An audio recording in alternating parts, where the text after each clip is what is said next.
ಧರ್ಮರಾಯ ಸ್ವಾಮಿ ದೇವಸ್ಥಾನದಲ್ಲಿ ಅದು B grade ದೇವಸ್ಥಾನ.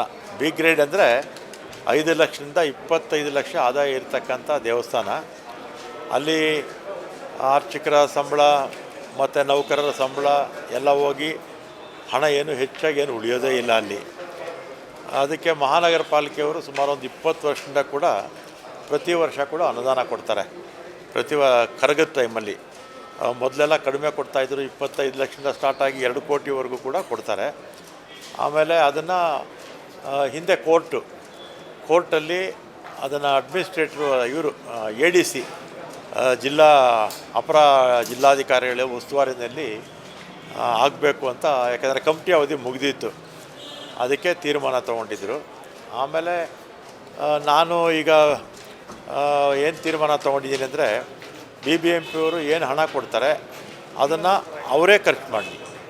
ಈಗ ಉದಾಹರಣೆಗೆ ಮೊನ್ನೆ ದೊಡ್ಡ ಗಣಪತಿ ದೇವಸ್ಥಾನದಲ್ಲಿ ಕಳ್ಳೆಕಾಯಿ ಪರಿಷೆಗೆ BBMP ಅವರು ಸಾಕಷ್ಟು ಅನುದಾನ ಕೊಟ್ಟಿದ್ದರು. ಅದು BBMP ಅವರೇ ಟೆಂಡರ್ ಕರೆದು ಬಿಲ್ಲು ಕೊಡೋ ಕೆಲಸ ಮಾಡ್ಕೊಳ್ತಾರೆ.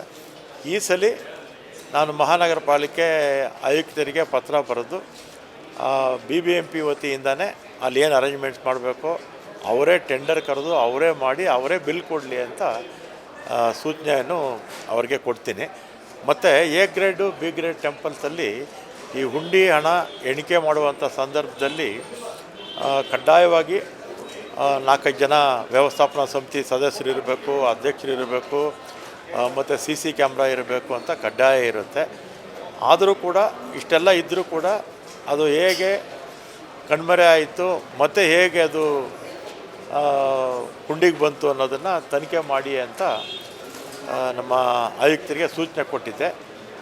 ತನಿಖೆ ಆಗುತ್ತೆ. ಅದರ ಮಧ್ಯದಲ್ಲಿ ಜವಾಬ್ದಾರಿ ಅಂದರೆ ಇಒ ಜವಾಬ್ದಾರಿ ಸ್ಥಾನದಲ್ಲಿ ಇದ್ದಂಥವರು ಅವರಿಗೆ ಅಮಾನತ್ತು ಕೂಡ ನಿನ್ನೆ ಮಾಡಿದ್ದಾರೆ.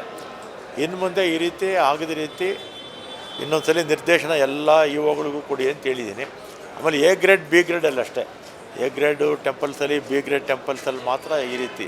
C ಗ್ರೇಡ್ ಟೆಂಪಲ್ಸಲ್ಲಿ ಆದಾಯ ಕಡಿಮೆ ಇರೋದ್ರಿಂದ ಅಲ್ಲಿರ್ತಕ್ಕಂಥ ಅರ್ಚಕರೇ ಅದೆಲ್ಲ ನೋಡ್ಕೊಂಡು ಹೋಗ್ತಾರೆ. ಮತ್ತು ಆಯಾ ದೇವಸ್ಥಾನದ ಹಣ ಆಯಾ ದೇವಸ್ಥಾನದ ಅಕೌಂಟಲ್ಲೇ ಇರುತ್ತೆ. ಇನ್ನು ಮುಂದೆ ಈ ರೀತಿ ಆಗದ ರೀತಿ ನೋಡ್ಕೊಳ್ಳಿ ಅಂತ ಹೇಳಿದ್ದೀನಿ.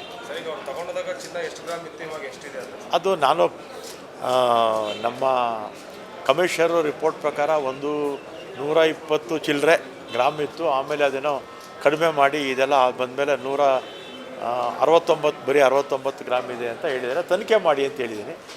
ತನಿಖೆ ಆದಮೇಲೆ ಸ್ಪಷ್ಟವಾಗಿ ಬರುತ್ತೆ.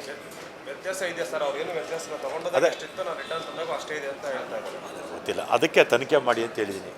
ತನಿಖೆ ಮಾಡಿದಾಗ ಸ್ಪಷ್ಟತೆ ಸಿಗುತ್ತೆ.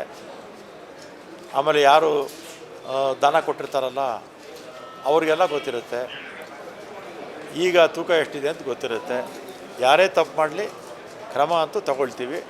ಮತ್ತು ಮಹಾನಗರ ಪಾಲಿಕೆ ಏನು ಪ್ರತಿ ವರ್ಷ ಹಣ ಕೊಡುತ್ತೆ, ದೀಪಾಲಂಕಾರ ಮತ್ತು ಬೇರೆ ಬೇರೆ ಖರ್ಚುಗಳು ಎಲ್ಲ ಮಾಡ್ತಾ ಇದೆಯಲ್ಲ, ಅದನ್ನು ಈ ಸಲ ನೇರವಾಗಿ ಮಹಾನಗರ ಪಾಲಿಕೆಯವರೇ ಎಲ್ಲ ಖರ್ಚು ವೆಚ್ಚಗಳನ್ನು ಅವರೇನು ADC ಮುಖಾಂತರ ಮಾಡಿಸ್ತಾ ಇದ್ದಾರೆ, BBMPಯಿಂದನೇ ಮಾಡಿಸಿ ಅಂತ ಹೇಳ್ತೀನಿ. ದೊಡ್ಡ ಗಣಪತಿ ದೇವಸ್ಥಾನದಲ್ಲೂ ಅಷ್ಟೇ ಎಲ್ಲ BBMP ಅವರೇ ಮಾಡಿದ್ರು. ಅಲ್ಲಿ ದೇವಸ್ಥಾನದ ಆವರಣದೊಳಗಡೆ ಮಾತ್ರ ಮುಜಾಲಿಂದವ್ರು ಮಾಡ್ತಾರೆ. ಇಲ್ಲೂ ಅಷ್ಟೇ ಧರ್ಮರಾಯ ಸ್ವಾಮಿ ಟೆಂಪಲಲ್ಲಿ ದೇವಸ್ಥಾನದ ಆವರಣದ ಒಳಗಡೆ ಮಾತ್ರ ಮುಜರಾಯಿ ಇಲಾಖೆಯವರು, ಅಂದರೆ ಅಲ್ಲಿರ್ತಕ್ಕಂಥ ವ್ಯವಸ್ಥಾಪನಾ ಸಮಿತಿ, ಈ ವ್ಯವಸ್ಥಾಪನಾ ಸಮಿತಿ ಬಂದಿದೆ, ಈಗ ಅಧ್ಯಕ್ಷರ ಆಯ್ಕೆ ಆಗಬೇಕು, ಅವರು ಉಸ್ತುವಾರಿನಲ್ಲಿ ನಡ್ಕೊಂಡು ಹೋಗುತ್ತೆ. ಉಳಿದಾಗೆ BBMP ಅವರೇ ಮಾಡಲಿ, ಖರ್ಚು ವೆಚ್ಚಗಳೆಲ್ಲ ಅವರೇ ಮಾಡಿಕೊಳ್ಳಿ. A ಗ್ರೇಡು B ಗ್ರೇಡ್ ದೇವಸ್ಥಾನಗಳಲ್ಲಿ ಕಡ್ಡಾಯವಾಗಿ ಲಾಕರ್ ಇರಬೇಕು. ಆಮೇಲೆ ಅವ್ರಿಗೆ B ಗ್ರೇಡ್ ಅಂದರೆ 5 ಲಕ್ಷದಿಂದ 25 ಲಕ್ಷದವರೆಗೂ ಆದಾಯ ಇರುತ್ತೆ ಪ್ರತಿ ವರ್ಷ. ಒಂದು ಲಾಕರ್ ತೊಗೊಳಕ್ಕಾಗಲ್ವಾ? ಲಾಕರ್ ತೊಗೋಬೇಕು, ಕಡ್ಡಾಯವಾಗಿ ಲಾಕರ್ ತೊಗೊಳ್ಳಿ ಅಂತ ಇರುತ್ತೆ. ಬಹುತೇಕ ಎಲ್ಲ ಇದೆ, ಇಲ್ಲೇನೋ ಇದೆಯೋ ಎಲ್ಲೋ ಗೊತ್ತಿಲ್ಲ, ತಿಳ್ಕೊಂಡು ಹೇಳ್ತೀನಿ.